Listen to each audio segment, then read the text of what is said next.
은혜 받을 말씀 사무엘하 구약성경 사무엘하 2장 1절로 11절 말씀 되겠습니다.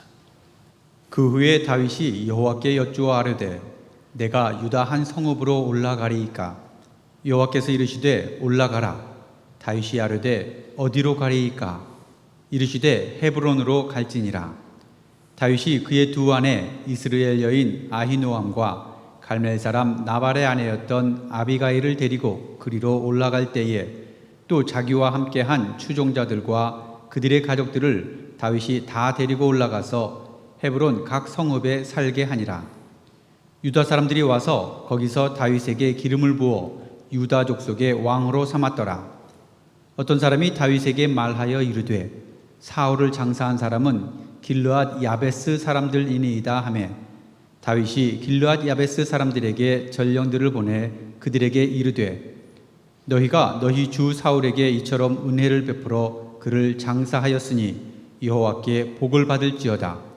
너희가 이 일을 하였으니 이제 여호와께서 은혜와 진리로 너희에게 베푸시기를 원하고 나도 이 선한 일을 너희에게 갚으리니 이제 너희는 손을 강하게 하고 담대히 할지어다.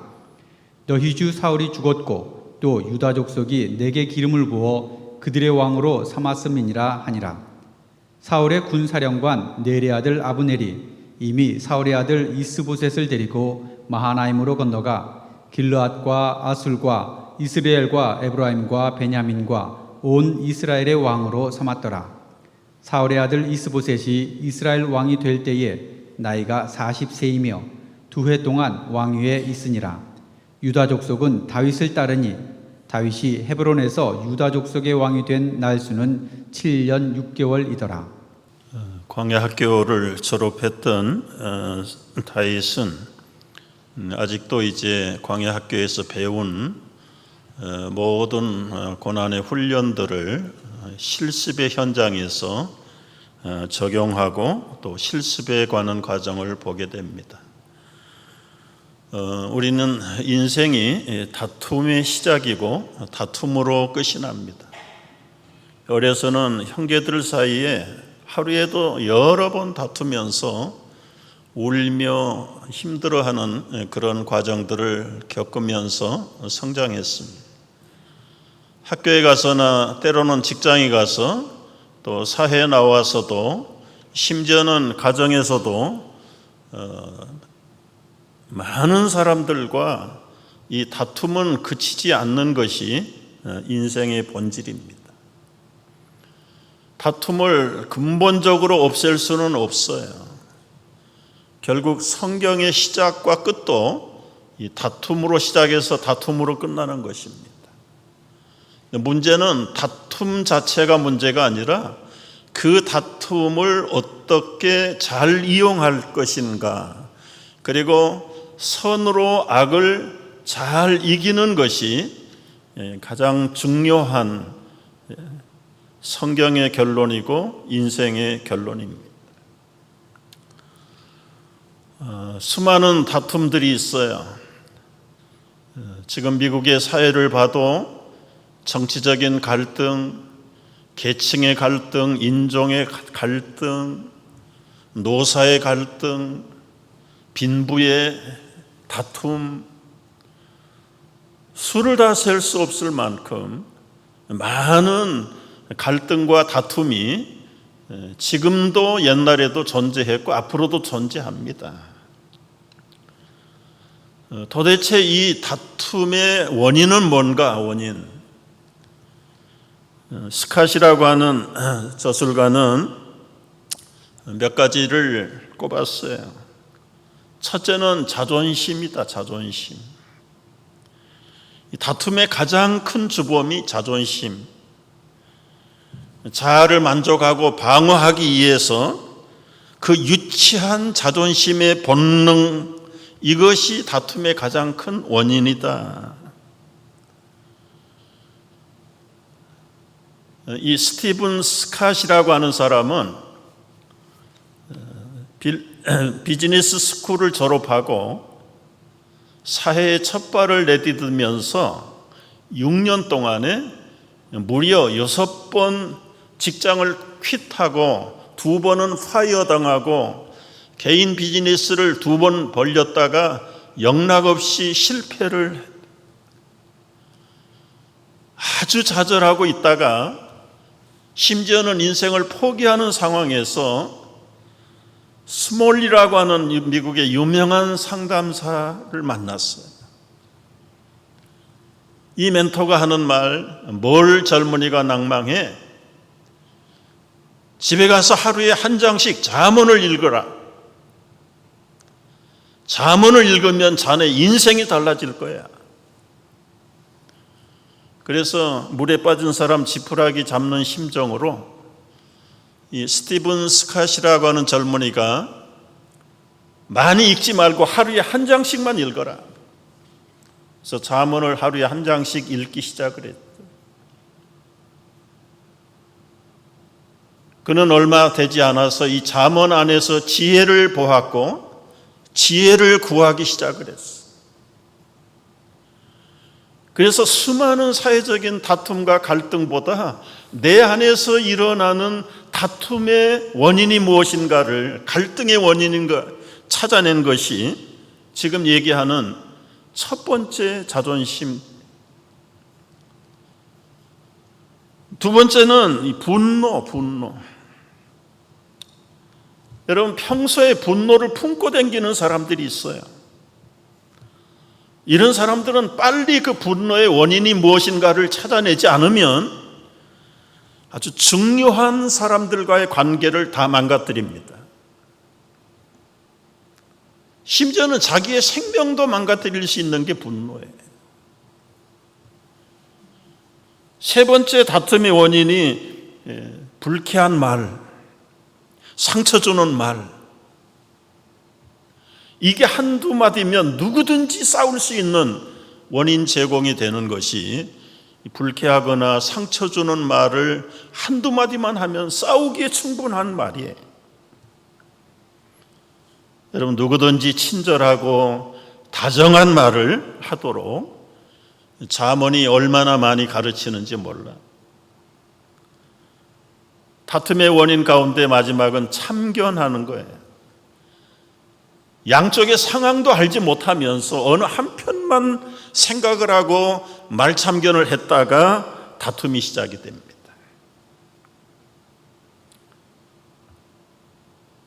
여러분, 이 스티븐 스캇은 잠언을 묵상하다가 솔로몬의 지혜서, 가장 세상에서 부유한 사람, 책을 출판했는데 아주 베스트셀러가 됐어.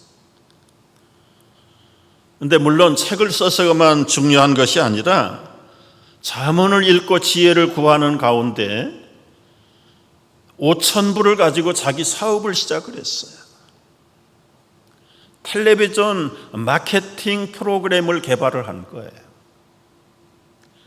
5,000불 가지고 9개월 만에 300만 불의 매출을 올렸어요. 20년 전 이야기입니다. 그리고 지난 20년 동안 텔레비전 마케팅 프로그램을 활용해서 300억 불을 매출을 올린 사람이 이 스티븐 스캇이라는 사람. 나중에 그는 사업보다 돈보다 하나님 말씀 묵상하다가 너무너무 은혜가 돼가지고 성경에 관한 책들을 여러 권 출판을 했어요. 예수님이 다루셨던 225가지의 토픽을 가지고 책을 만들어 내기도 하고, 나중에는 사업보다 어떤 유명도에 치우치지 아니하고 말씀이 얼마나 생생하고 살아있는가를 자기가 취해가지고 너무 좋아가지고, 그 중에 하나가 잠언을 중심으로 솔로몬의 부요함, 솔로몬의 지혜를 연구하면서 가장 중요한 것은 관계의 원활함이다. 다툼이 없는 인생, 갈등이 없는 세상살이 어떻게 할 것인가, 이 네 가지만 바로 잡으면 된다는 거예요. 자존심, 분노, 그리고는 불쾌한 말, 참견하지 말. 이것만 반대로 바꾸면 되는 거예요. 여러분, 그리스도인들에게 자존심이 어디 있습니까? 내가 산 것은 내 자존심으로 사는 게 아니라 나를 위하여 십자가에 죽으신 그 아들 예수 그리스도를 믿는 믿음으로 사는 것 아닙니까? 아직도 자아가 살아있다면 그 사람은 걸어댕기는 다툼이에요. 누구하고 부딪힐런지 몰라요. 부딪히면 터지게 돼 있어요. 앵거를 품고 사는 사람, 그 사람 말이 친절할 수가 없습니다. 우리가 이 다툼의 원인들을 잘, 여러분은 어떤 것이 원인인가를 한번, 물론 야고보서는 모든 다툼은 정욕과 시기에서 온다고 결론을 내리고 있어요. 다윗은 인생 광야 학교에서 출발 자체가 이 사울의 시기와 미움과 다툼으로 시작되었죠. 그러나 나이가 어린 20대 초반의 다윗은 그 사울 왕으로부터 당하는 수많은 갈등과 다툼과 시기 속에서도 자기 처신을 철저하게 하면서 모든 억울함과 원수 갚는 것까지 주님에게 다 맡기면서 자기의 속사람을 관리하는데 성공하고 졸업했던 사람. 외부의 다툼과 갈등도 어렵지만은 내부 안에서 일어나는 다툼과 갈등, 그것도 말할 수 없어요. 지나긴 했지만은 다윗이 그 내부 식구들하고 당했던 갈등과 다툼의 장면을 돌이켜 볼 수가 있어. 600명의 용사들을 데리고 블레셋 군대에 참전을 해서 아벡 전투에 나갔던 거 우리가 기억합니다. 이 사람이 자기 깨를 믿고 자기 지혜를 구했다가 결국은 자기 조국하고 전쟁을 벌여야 되는 블레셋 편에 서가지고 전쟁에 나갔죠. 그 왕의 장관들, 장군들의 의의를 제기해서 결국은 다윗 그리고 600명의 용사들을 그 전투 현장에서 빼서 집으로 돌려보냅니다. 전쟁 벌어졌는데 지난주에도 말씀드렸어요. 창을 사울 쪽으로 대지 아니하고 자기 쪽으로 대면은 이건 완전히 우리는 독에 갇힌 쥐가 되는 꼴이다.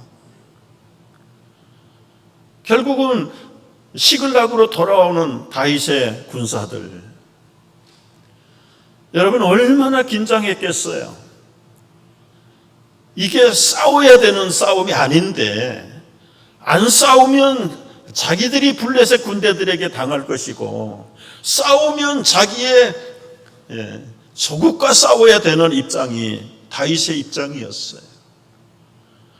그런데 하나님의 은혜로 그들을 시글락으로 돌려보내 오고 가는 사이에 그 진액을 쏟았던 그 군사들 600명의 군사들이 지칠 대로 지쳐서 그래도 자기 조국하고 전투를 안 벌리고 자기들은 도중에서 귀향을 해서 좋긴 한데 시글락 마을에 왔을 때 어떤 일이 벌어졌습니까?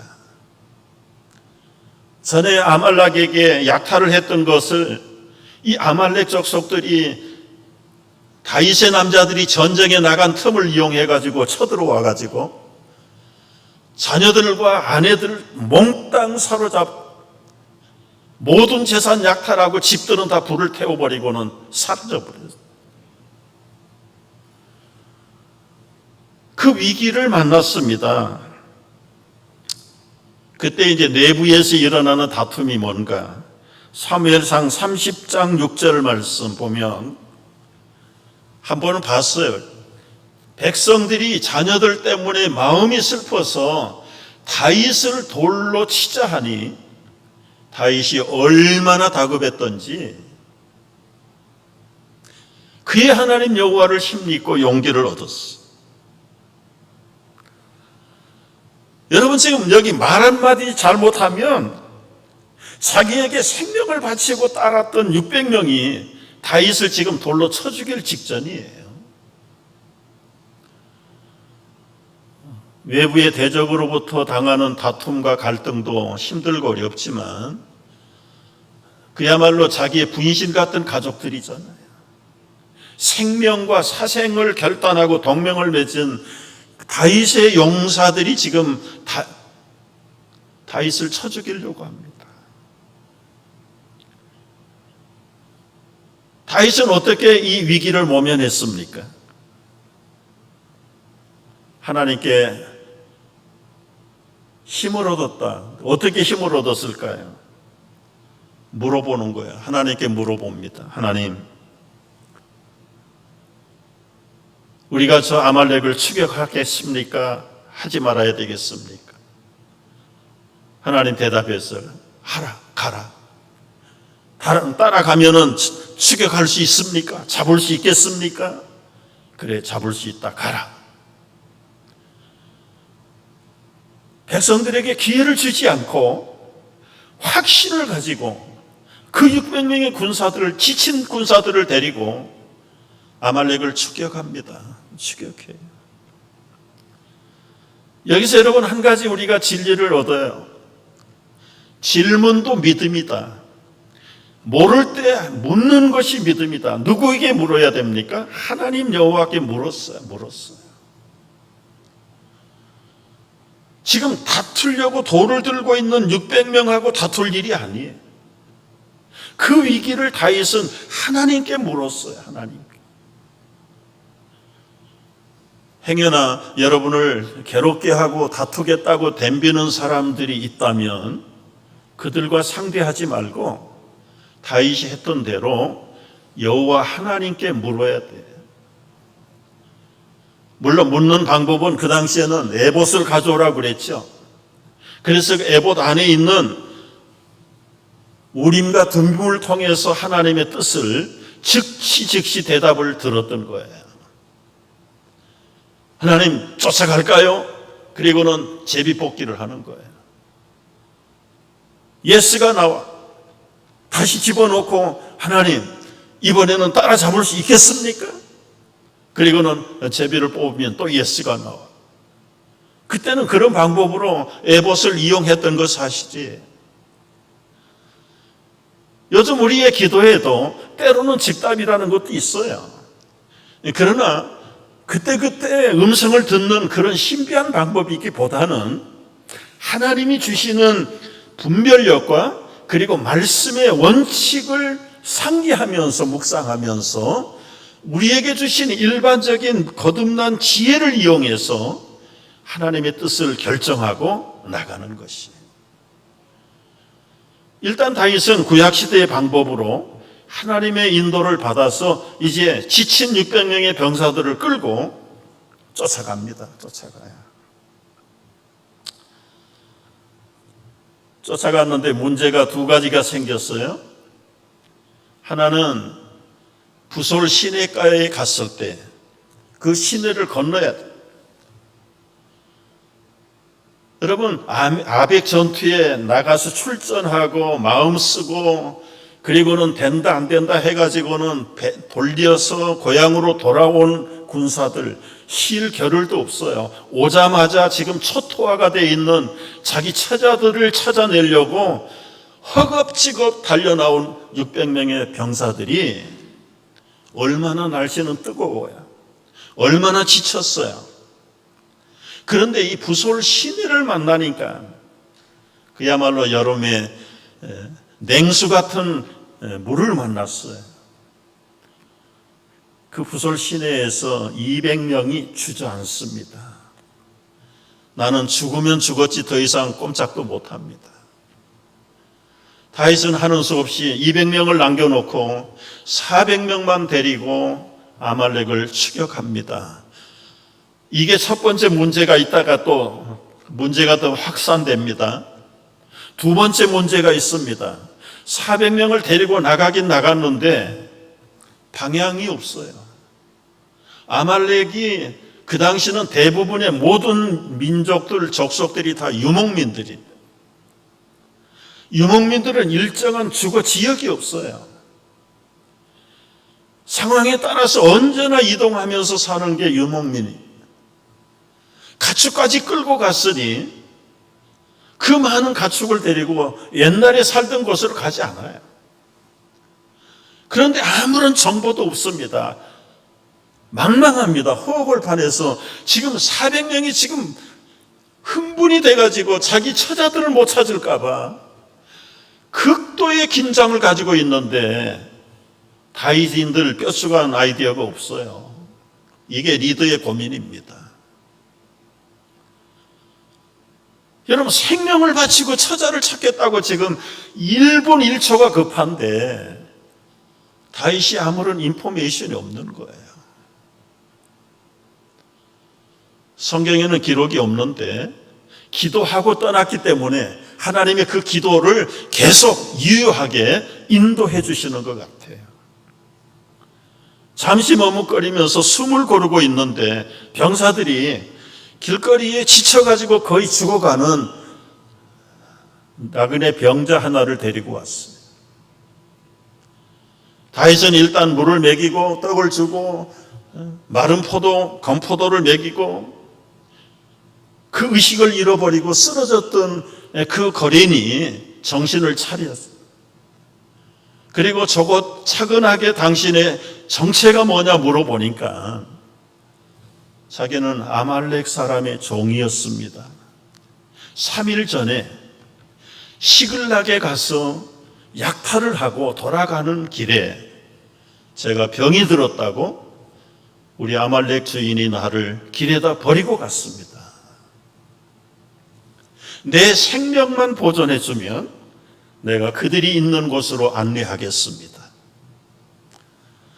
여러분, 기도하고 응답을 받고 떠난 다윗, 그 위기 가운데 어찌할 바를 알지 못하는 그 순간에 하나님께서 버려진 병사 하나를 붙여서 아말렉을 따라 잡을 수 있도록 안내합니다. 무엇이 생각이 납니까? 어린 소자 하나에게 한 것이 곧 내게 한 것이라. 예수님이 하셨던 말씀이 생각나는 대목이에요. 아무리 급하고 위태롭고 내일이 바쁠지라도 하찮은 죽어가는 형녀 병자 하나도 챙겨서 먹이고 섬기는 다윗. 참 얼마나 아름다워요. 지금 그럴 시간이 뭐 있겠습니까? 그런데도 결국은 그 사람을 통해서 자기들의 처자를 찾고 재산을 그리고 전리품을 얻는 길에 가이드로 하나님이 붙여 쓰시는 거예요. 큰 것만 눈에 보고 작은 거는 지나쳐 버리는 어리석음이 없기를 바라고. 그래서 이제 많은 전리품을 그리고 처자들을 다 찾아가지고 부솔 시내가로 돌아왔어요. 이제 집으로 가야 되잖아요. 시글락으로 가야 되잖아요. 근데 이제 부솔 시내가에 왔을 때 두 번째 문제가 벌어진 거예요. 200명 기다렸다가 낙오됐던 200명의 병사들이 이제는 처자를 찾아가지고 돌아오는 것을 보고 기뻐가지고 영접하러 나갔지요. 400명의 병사들이 하나같이 야, 너희들은 처자나 데리고 가. 전리품에는 김치국 마시지 마라.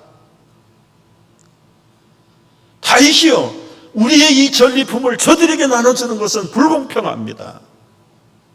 누구는 피곤하지 않습니까? 누가 싸움터에 나가기를 좋아할 사람이 있습니까? 저들은 피곤하다고 주저앉은 사람들이고 싸우지 않은 사람들인데 이 전리품을 분배한다는 것은 불공평합니다. 우리 못합니다. 400명과 200명이 지금 이제 터지기 직전입니다. 여러분, 이때 고민은 또 리더 다윗이에요. 그 긴장된 그 폭발 직전에 같은 용사들인데 다 유다 지파들인데 자기 밑에서 지금 7, 8년을 함께 동맹을 맺고 생사를 같이 했던 사람들인데 지금 전리품 가지고 지금 다툼이 벌어졌습니다. 그 문제를 어떻게 해결합니까? 사무엘상 30장 23절 이하를 보세요. 우리 한번 읽어볼까요? 나의 형제들아, 여호와께서 우리를 보호하시고 우리를 치러 온 군대를 우리 손에 넘기셨은즉 그가 우리에게 주신 것을 너희가 이같이 못하리라. 이 일에 누가 너희에게 듣겠느냐? 전장에 내려갔던 자의 분깃이나 소유물 곁에 머물렀던 자의 분깃이 동일할지니 같이 분배할 것이니라. 그날부터 다윗이 이것으로 이스라엘의 율례와 규례를 삼았더니 오늘까지 이르니라. 여러분, 여기서 눈여겨볼 것은 우리라고 하는 단어예요. 우리라고 하는 단어. 나의 형제들아, 형제들이에요. 다 그들은 유다 지파예요. 조상의 한 뿌리예요. 거기다가 우리는 우리입니다. 우리. 너 나를 구별할 수 없는 우리라고 하는 단어 속에 다 같이 운명을 같이 한 사람들인데, 여기서 지금 전리품 가지고 싸워야 되겠느냐? 일선에 갔든지 후방에 갔든지 기본적으로 우리는 우리다. 우리. 결국은 다윗이 정리를 잘 해줬어요. 우리라고 하는 개념, 한쪽이 강할 때 한쪽이 약한 쪽은 강한 쪽이 담당해야 우리가 되는 거죠.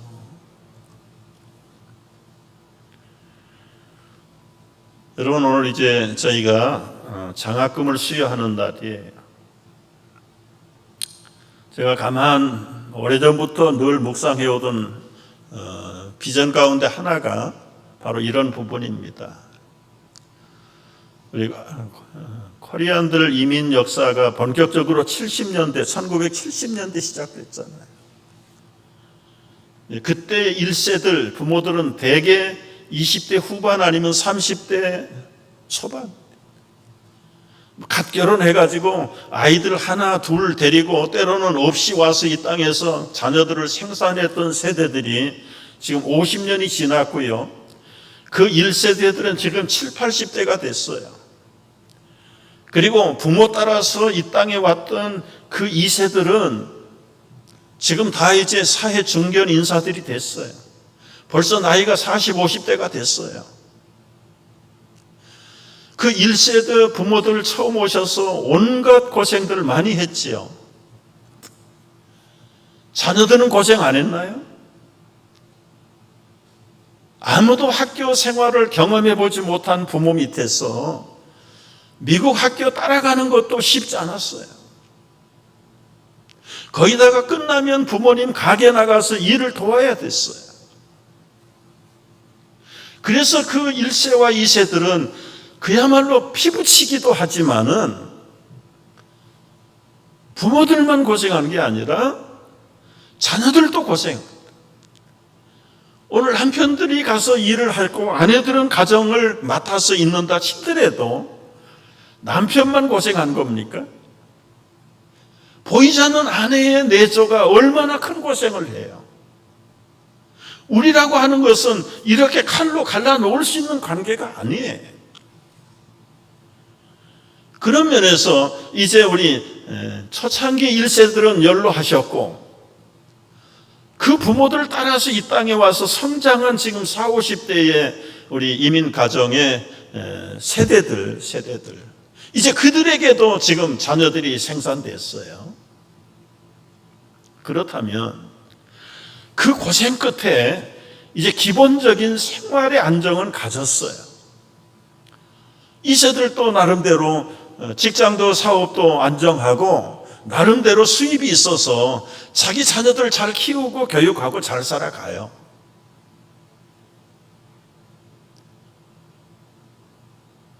이게 우리 믿음의 종말이라면, 신앙생활의 끝이 우리 잘 먹고 잘 살고 안정되는 것이 끝이라면 그것이 과연 신앙의 파이널 골일까? 좀 고민을 좀 해보는 거예요. 교회적으로 말하면 우리 교회 집 잘 짓고 그저 잘 모이고 그저 은혜 받고 가정가정마다 행복하고 기쁘고 그럼 그것으로 신앙이 끝난 건가? 여러분의 가정이 안정되고 자녀들도 그런 대로 잘 가르침 받고 성장해 가면 그 신앙생활의 고를 이룬 건가? 우리가 한 번 더 발돋움 해야 되잖아요. 이젠 우리라고 하는 울타리가 어디까지가 우리냐?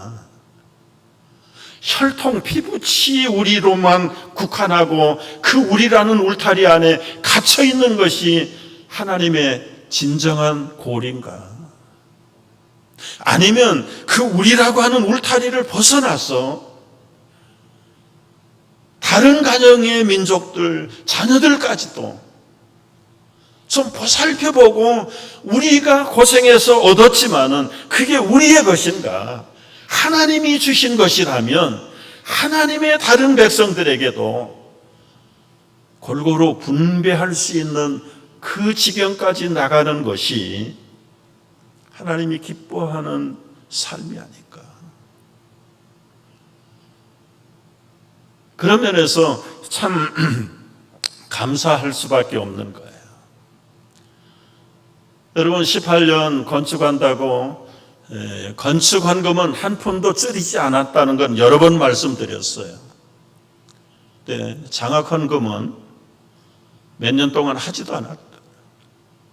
건축이 우선이다 생각하고 해도 그냥 적당히 비전만 끊어지지 않도록. 그런데 2020년도 금년에는 우리 사회위원회가 앞장을 서가지고 아주 그냥 목표액도 다른 해보다 200% 높이 잡아. 200%가 뭐예요? 한 300% 높여가지고 우리 교우들에게 참여를 청원했을 때 열심히 참여해가지고 23명에게 장학금을 줄 수 있도록. 여러분이 코비드 때문에 경제적으로도 물질적으로도 마음적으로도 어렵고 힘든 상황인데 과거 어느 때보다 가장 풍성하게 교회 밖을 넘어가지고 이따가 이제 발표하는 거 여러분 보시겠지만은 뉴욕만 아니에요. 캘리포니아에서까지 미시건과 저 남쪽에서도 장학금 신청을 해가지고 몇 분들에게 나누게 됐어요. 저는 사회위원회 보고를 읽으면서 우리 교인들이 너무너무 감사하다. 이 어려운 특별한 환경 속에서도 정말 이렇게 젊은이들을 앞으로의 인재들을 양육하고 후원하는 일에 이렇게 적극적으로 참여하는 것이 너무 감사합니다. 이게 다윗의 마음이고 예수님의 마음이고 성령의 마음인 줄로 믿습니다. 앞으로 이제 우리의 젊은이들 그들을 잘 양육을 해서 이 코리안 아메리칸이라는 민족을 넘어서 이 땅에 훌륭한 하나님의 일꾼들로 키워갈 수 있다면 하나님이 기뻐한 마지막 골이 거기에 있지 않을까. 그래서 여러분 우리의 마음도 기도도 앞으로의 넉넉한 나눔의 생활의 마음 자세도 이제는 세계를 품고 이제는 우리가 코리안이라는 울타리를 좀 벗어날 수 있으면 얼마나 좋을까. 그래서 내년부터 금년부터라도 이제 우리 또 장학위원회를 중심으로 해서 사회위원회를 중심으로 해서 우리의 흩어진 젊은이들을 어떻게 불러서 이 사회 속에 들어갈 수 있도록 할 것인가. 여러분 지혜를 달라고 기도해 주세요. 여러분도 좀 부지런히 우리 교회가 어떻게 하든지 이 주신 믿음의 저력을 가지고 우리 2세들은 문화에 적응도 되고 언어도 되고 여러 가지 이 땅에 적응할 수 있는 다 훌륭한 인재들인데 그들에게 나갈 비전이 없어요. 그들이 붙들고 흔들어야 되는 깃발이 없는 거예요. 깃발이. 기껏해야 좋은 대학, 좋은 직장, 그리고는 결혼하고 그걸로 끝나는 거예요. 똑같은 일을 그들도 답습하도록 내버려 둘 수는 없다. 그러나 우리 코리안 아메리칸 이 교인들의 장점, 1세들의 장점이 뭐냐? 비록 이 땅의 문화 적응은 떨어질지라도 영적인 산전수전을 많이 겪었기 때문에 내다보는 시야를 하나님께서 넓혀주셨어요. 가진 실력은 없지만 하나님의 지혜가 있어요. 하나님의 비전을 주셨어요. 하나님의 그 가슴은 있어요. 그 뜨거운 가슴과 준비된 2세, 3세들과 연합해서 이 땅에 우리가 알지 못하는 것들을 개발하고 찾아내서 그 2세들이 앞장서서 정말 주님의 나라를 확장하는 일을 힘있게 나간다면 이 미국 땅에 코리안 아메리칸 처치를 만드신 하나님의 분명한 목적이 거기에 있다고 우리는 동감하고 믿습니다. 아멘입니까? 그 일을 위해서 여러분 기도할 때 좀 시야를 넓혀가면서 하나님, 우리가 그냥 우리끼리도 잘해야 되지만 이제 우리끼리의 울타리를 넘어가서 문화를 초월하고 인정을 초월하고 오늘 이 시대에 정말 위급한 시대에 하나님이 원하시는 하나님의 비전들을 1세, 2세, KM, EM이 합심을 해서 함께 만들어갈 수 있는 그런 역사를 위해서 기도해 시기를 바랍니다. 다윗이 바로 예수님의 마음을 가지고 빚진 자나 아니면 나가서 싸운 자나 다 우리가 하나다. 그들이 여기에 남아서 패잔병 노릇하는 거 아니라 적군이 쳐들어오는지 안 쳐들어오는지 소유물을 지키는 자들의 역할도 하지 않았냐. 여러분, 집안에 아무 일도 못하는 나이 많은 할머니 한 분 있는 것하고 없는 것은 얼마나 차이가 많습니까? 우리가 남남을 구별할 이유가 없다. 앞장서는 사람이나 뒤에 처진 사람이 다 동일한 분깃을 받고 우리라고 하는 구원에 동참하는 하나님의 백성들은 동일한 상급이 있는 줄로 믿으시기를 바랍니다. 다윗이 다툼의 케이스는 또 하나 이제 말씀드리고 정리를 하겠습니다. 사울 왕이 죽고 애도 기간이 다 끝나지 않았습니까? 그게 사무엘하 1장까지의 내용이에요. 2장부터는 이제 당연히 블레셋 땅에 망명생활 1년 4개월 하고 있는 다윗이 자기 조국으로 돌아가는 건 당연해요. 자기 원수 사울 왕도 죽었기 때문에 괴롭힐 사람도 없어요. 그럼에도 불구하고 다윗은 하나님께 묻는 것이 훈련이 돼 있어요. 그 2장 1절부터 다윗이 여호와께 여쭈어 봅니다. 우리가 유다 한 성읍으로 올라갈까요, 말까요? 올라가라고 말해요. 어디로 갈까요? 헤브론으로 가라. 그래서 다윗이 그 아내들을 거느리고 그 600명의 군사들도 자기 가족들을 거느리고 헤브론으로 올라갑니다. 그래서 이제는 자유롭게 헤브론 성에 퍼져서 다 살게 됐어요. 2장 4절을 보세요. 그때 유다 지파들이 모여가지고 총회를 엽니다. 이제는 우리는 더 이상 망설일 것 없이 다윗을 우리 유다 지파의 왕으로 세웁시다. 그래서 기름을 부어요. 사무엘 선지자가 비밀리에 와서 15살 때 기름 부었는데 이제 30살이 돼서 두 번째 기름을 부어요. 이스라엘의 왕은 12지파가 모여야 이스라엘의 왕이 돼요. 지금은 유다 지파 한 지파만 왕이 된 거예요. 여러분, 그동안 다윗의 군사력이 굉장히 막강해졌어요. 사울 왕은 죽어버렸어요. 지금 정치가 부재예요. 그때는 예루살렘이 수도가 아니에요. 마하나임인지 그 12지파를 모아놓고 이제는 다윗이 왕이다 그러면 누구도 거역할 사람이 없어요. 그런데도 아직도 지파의 갈등이 해소가 안 됐어요. 그래서 하나님은 그냥 기다리게 만드는 거예요. 몇 년을 기다렸습니까? 7년 6개월을 유다 지파만 거느리는 왕으로 살고 헤브론의 변두리에서 11지파를 거느리고 왕이 된 이스보셋 사울의 아들이에요. 여러분 실력도 있고 타이밍도 훨씬 다 되었는데 다윗은 하나님이 예수할 때까지 7년 6개월을 기다려요. 7년 6개월이 지났습니다. 2장 8절 이하를 보면은 사울의 군대 사령관 아브넬이 사울의 아들 이스보셋을 데리고 마하나임에 건너가서 왕으로 세워요.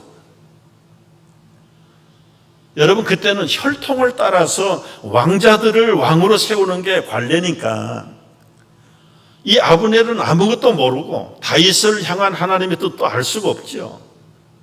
그러니까 당연히 사울 임금이 죽었으니 이제 그의 아들 가운데 이스보셋을 세워가지고 후계자로 왕을 세웠습니다.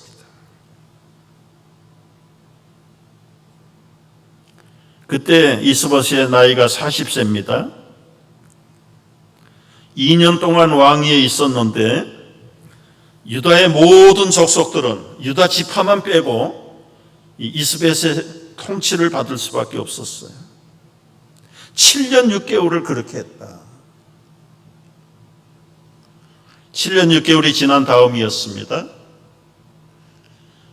이제 유다 지파의 군대 장관하고 이 이스보셋의 군대 장관 두 사람이 모여가지고 지금 전쟁을 하게 됐어요.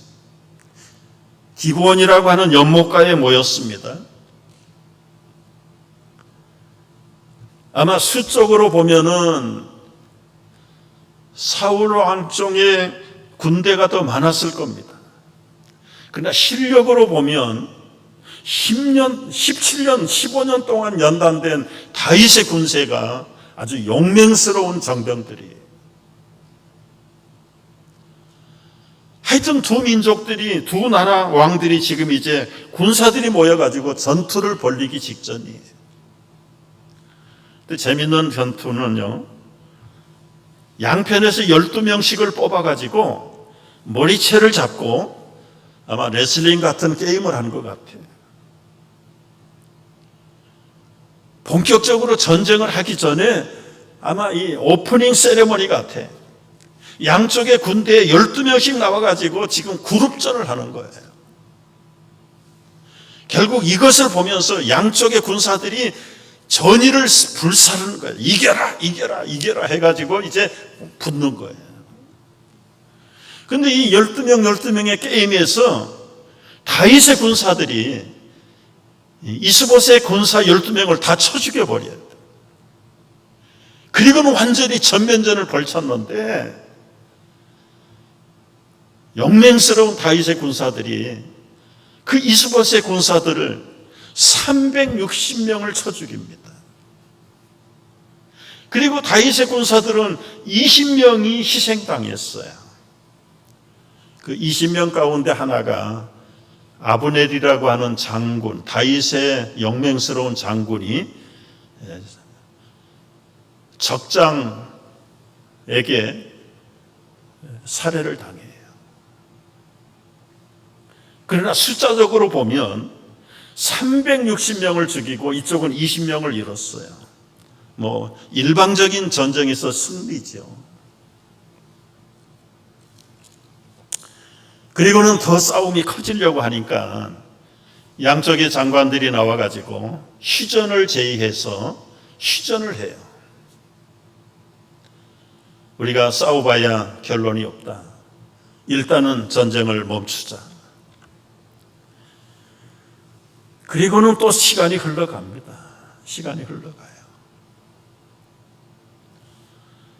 여러분, 앞으로 다윗이 통일 이스라엘의 왕이 되기까지는 수많은 전쟁을 겪어요.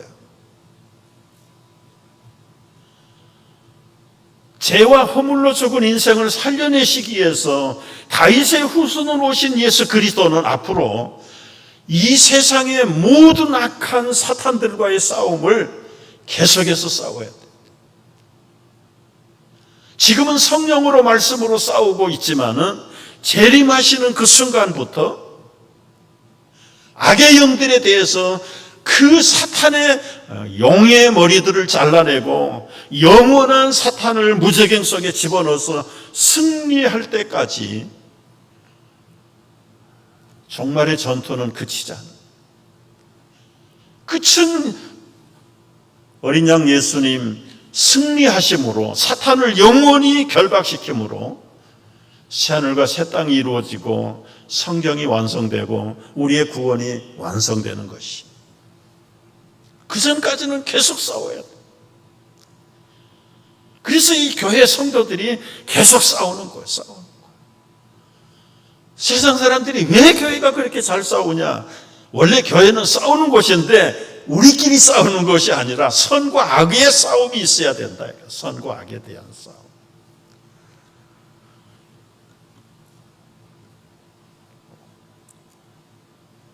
그리고 마지막 하나, 그 수많은 전쟁과 다툼 속에서 다윗이 취한 태도는 결국은 여러분 3장 1절 보십시오. 3장 1절 한번 읽어보지요. 사울의 집과 다윗의 집 사이에 전쟁이 오래매 다윗은 점점 강하여 가고 사울의 집은 점점 약하여 갔다. 약하여 가. 여러분 7년 6개월 기다리는 동안에요, 전쟁도 전쟁이고 이제 휴전된 상태에서 다윗은 3장 2절부터 줄줄이 아들 낳습니다. 아들. 첫 아들 낳고 둘째 아들 낳고 셋째, 넷째, 다섯째, 여섯째까지 낳았어. 아들 6명을 낳았어. 한편 사울의 후손인 이스보셋은 어떻게 됩니까? 군대 장관 이스보셋이, 아브넬이 이스보셋 왕의 후궁을 범해요. 여러분, 부하가 왕의 후궁을 범한다는 것은 왕권에 도전한다는 사인이에요. 불행한 일은 다윗이 한 여자에게 아들을 6명 낳은 게 아니에요. 아내가 6명이나.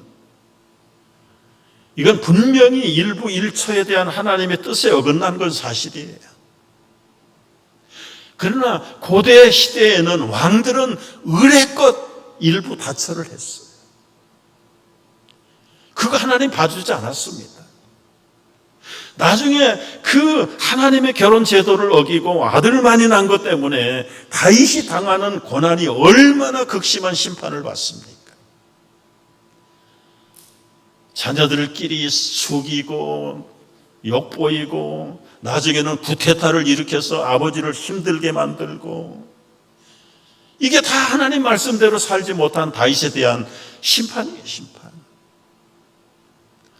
어쨌거나 고대의 가치로 봐서는 자손이 번식하고 증가된다는 것은 일단은 축복이에요. 그런데 사울의 후손은 지금 계속 쫄아들고 있습니다. 아브넬이라고 하는 군대 장관이 이스보셋 사울의 아들을 왕으로 세워놓고요, 속으로는 자기가 최고야, 왕의 후궁도 마음대로 범하고, 그리고는 아주 야단을 칠 정도로 무시해버린다. 도대체 이 이스보셋을 바라보면 미래가 없어. 미래가 없어. 그래서 이 베냐민 지파 장로들을 불러놓고 우리가 예전부터 다윗을 으뜸으로 여기기로 하지 않았습니까? 베냐민 장로들에게 합의를 도출해가지고 우리가 몽땅 다윗에게로 기순합시다. 그래가지고 이 아브넬 장군은 자기 장수들 20명을 대동하고 다윗을 찾아가서 기순 의사를 밝혀요. 다윗은 잔치를 벌려서 환영을 했어요. 그런데 그 사이에 다윗의 군대 장관인 요압이 약탈하러 나간 사이에 이 아브넬이 온 거예요. 그래서 잔치를 해서 돌려보냈어요. 이제는 준비해가지고 다 이제 통일 이스라엘을 만들기로 약속을 한 거예요. 약탈해가지고 돌아온 요압이 뒤늦게서 그 소식을 들었어요. 화가 머리 꼭대기까지 났어요. 자기 동생 아브넬을 죽인 아사엘을 죽인 아브넬을 다윗 임금이 받아들여? 왕 앞에 가서 막 따지는 거예요. 어떻게 그렇게 할 수가 있느냐고. 저한테 이런 반구 한 번 의논도 없이 왕 혼자서 그렇게 결정해도 되는 거냐. 화가 풀리지 않아가지고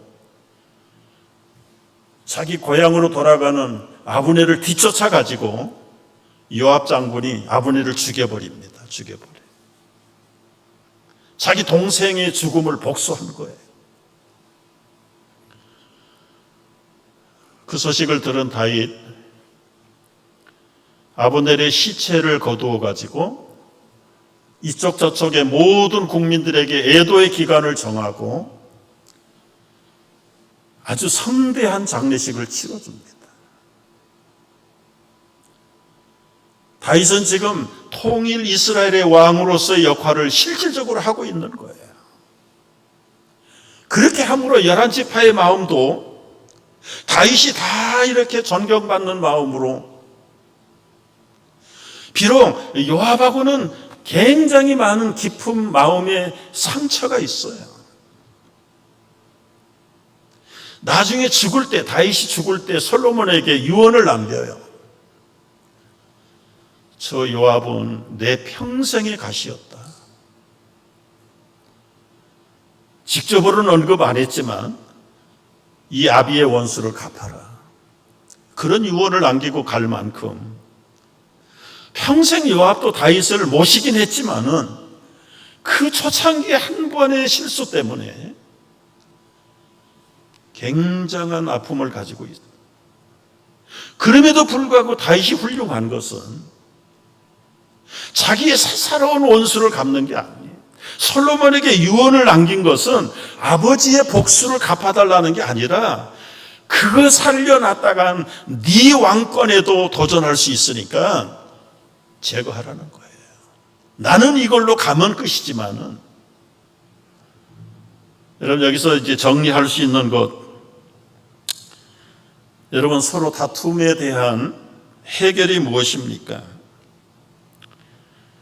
다툼에 대한 해결이라고 하는 말은 똘레랑스라는 말을 여러분 들어보셨는지 모르겠어요. 제가 이런 학문적인 문자를 잘 안 쓰기 때문에 우리 교인들도 그런 면에서 좀 눈이 좁지 않을까 생각이 되는데, 이 똘레랑스라는 말이 있어. 똘레랑스. 이건 볼테르가 18세기에 관용론이라고 하는 책을 쓸 때 주장하는 내용이 관용이라는 불란서 말이에요. 그 18세기에 종교적으로 첨예의 갈등이 일어나서 이 재판의 결과에 따라서 한쪽은 완전히 사형을 시켜야 될 입장이고 한쪽은 승리를 해야 되는 입장이에요. 그런 초긴장 속에서 볼테르가 내놓았던 것이 똘레랑스라고 하는 이 관용을 주장할 때, 관용. 물론 이 관용도 결과적으로는 빌립보 4장에서 나온 말씀이지요. 너희 관용을 모든 사람에게 알게 하라. 주께서 가까우시니라. 여러분, 이 다툼이 일어날 때 외부의 다툼이든 내부의 다툼이든 내 안에서의 갈등이든 간에 이 모든 다툼의 결론은 너희 관용을 모든 사람에게 알게 하라. 주님이 가까이 오신다. 주님이 가까이 온다는 말은 뭐예요? 우리가 하지 못했던 일들을 주님이 오셔서 다 정리하신다는 말이에요. 그 전에 우리가 해야 될 일은 관용을 모든 사람에게 베풀라는 것입니다. 지금은 답답하고 억울하고 패배하는 것 같을지라도 이것을 주님에게 맡겨두고 그리고 관용을 베풀면 마침내는 주님께서 모든 것을 해결해 주신다는 것이. 우리가 이 한 주간도 긴장이 많고 때로는 더위 속에서 우리가 예민해진 가운데 다툼이 일어날 소지들이 있을 때마다 꼭 기억하십시오. 너의 관용을 모든 사람에게 알게 하라. 주께서 가까이 오신다. 이것이 다윗의 승리의 비법이었고 우리의 비법이 되기를 주의 이름으로 축복합니다. 기도하겠습니다. 모든 시비와 미움과 다툼은 우리의 정욕을 쫓아온 것이라고 말씀하셨습니다. 하나님, 우리의 얄팍한 자존심 그리고 불친절함과 분노와 주제넘는 참견으로 인해서 폭발할 수밖에 없는 다툼과 갈등 속에서 우리의 위치를 찾고 다윗처럼 양편의 균형 잡힌 리더로서 하나님 무슨 일이든지 주를 기쁘게 하며 원만한 가운데 평화를 이루며 관용하는 가운데 승리하는 한 주의 삶이 되도록 인도하여 주옵소서. 예수님의 이름으로 기도하옵나이다. 아멘.